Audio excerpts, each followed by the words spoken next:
আসসালামু আলাইকুম বন্ধুরা, আজকে ভিডিওতে যে ভাইটিকে দেখতে পাচ্ছেন তার নাম আবু সাইদ শুভ। সে আমার খালাতো ভাই। আজকে দীর্ঘদিন যাবত, প্রায় 3 মাস যাবত কুয়েতে ফারোয়ানিয়া হসপিটালে ভর্তি আছে পোস্ট কার্ডিয়াক অ্যারেস্ট নিয়ে, এবং তার সে কোমায় চলে গিয়েছে এবং তার অ্যাজমা আছে। তো তার অবস্থা খুবই খারাপ। এই অবস্থার মধ্যে আজকে প্রায় 3 মাস হয়ে গেল, এখনো তার সে কোমায় আছে, এখনো ফিরে আসেনি, তার এখনো অচেতন অবস্থায় আছে। তো সেই কুয়েতে গিয়েছিল 2018 সালে ফ্রি ভিসায়। তো ফ্রি ভিসায় থাকার কারণে যে হসপিটালে সে ট্রিটমেন্ট নিচ্ছে সেই হসপিটালের 4 ভাগের 1 ভাগ খরচ তার পরিবারকে সেটা বহন করতে হবে। কিন্তু বর্তমানে তার পরিবারের যে অবস্থা, তাতে তার এই খরচ চালানোটা বা খরচ দেওয়াটা তাদের পক্ষে একেবারেই অসম্ভব। পরিবারের একমাত্র উপার্জনক্ষম ব্যক্তি বলতে সেই ছিল, কিন্তু সে গত 3 মাস যাবৎ অসুস্থ, এবং অসুস্থ হওয়ার আগেও অনেকদিন মানে কাজবিহীন ছিল কুয়েতে।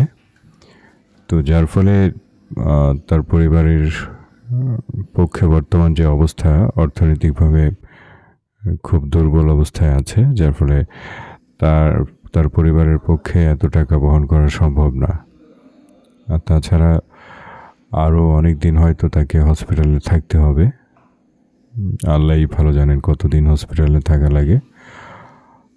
আর এই জন্য তার অনেক টাকা পয়সা খরচ হবে, যেটা তার পরিবারের পক্ষে বহন করা সম্ভব না।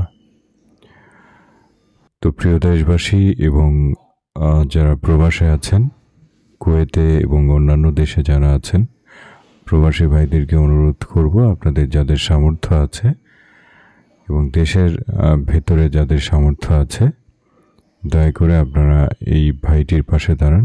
আমার এই খালাতো ভাইটির বয়স মাত্র 28 বছর। সে আমারও অনেক ছোট বয়সে, এখনো বিয়েও করেনি। সে এক মায়ের এক ছেলে। তার মা বাবা প্রায় পাগলের মতো হয়ে আছে। তো এই একটা মাত্র ছেলে আমার খালার। আমার এই খালার ছেলেটাকে যেন আল্লাহ ফিরিয়ে দেয়, খালার বুকে ফিরিয়ে দেন, সেজন্য সবাই দোয়া করবেন। এবং আপনাদের যাদের সামর্থ্য আছে, দয়া করে তার পাশে দাঁড়াবেন। আমাদের দেশে প্রায় 20 কোটি মানুষ। আমরা যদি 5 কোটি মানুষ 1 টাকা করে দিই, 5 কোটি টাকা হয়। তো এত টাকা লাগবে না, হয়তো আমরা যদি তার হয়তো সব মিলে হয়তো 40-50 লাখ টাকা লাগতে পারে। জানি না কতদিন আল্লাহ তাকে, তার হায়াত যদি থাকে, সে হয়তো ফিরে আসবে। আর ফিরে আসবে সেটাই আশা করছি। আল্লাহ তাকে নেক হায়াত দান করবে। তো হসপিটালের 4 ভাগের 1 ভাগ খরচ তার পরিবারকে দিতে হবে। যে খরচটা আসলে এই মুহূর্তে তাদের পক্ষে দেওয়া প্রায় অসম্ভব। তার বাবা ছেলের এই অবস্থা দেখে একেবারেই পাগলের মতো হয়ে আছে, একেবারে পাগল প্রায় বলা যায়। তার মায়ের অবস্থা একই রকম, মাও অনেক ধরনের রোগে ভুগছেন।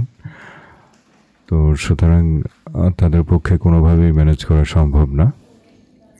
তো প্রিয় দেশবাসী, আপনারা সবাই যে যার পক্ষে যতটুকু সম্ভব এই তরুণ যুবকের পাশে আপনারা দাঁড়াবেন। আপনাদের কাছে এই অনুরোধ রইল, এবং প্রবাসী ভাইদের প্রতি আকুল আবেদন, আপনারা সবাই এই ভাইটির পাশে দাঁড়ান এবং তাকে সুস্থ করে তোলার জন্য সবাই দোয়া করবেন এবং আর্থিকভাবে তাকে সহযোগিতা করবেন। ভিডিওতে তার পরিবারের বিকাশ নাম্বার দেওয়া আছে, এবং বিকাশ এবং নগদ দুটোই আছে এই নাম্বারটাতে। তো আপনাদের যাদের সামর্থ্য আছে, দয়া করে তাকে সহযোগিতা করবেন, সহযোগিতা পাঠাবেন এই বিকাশ নাম্বারে, এবং তার জন্য বেশি বেশি দোয়া করবেন।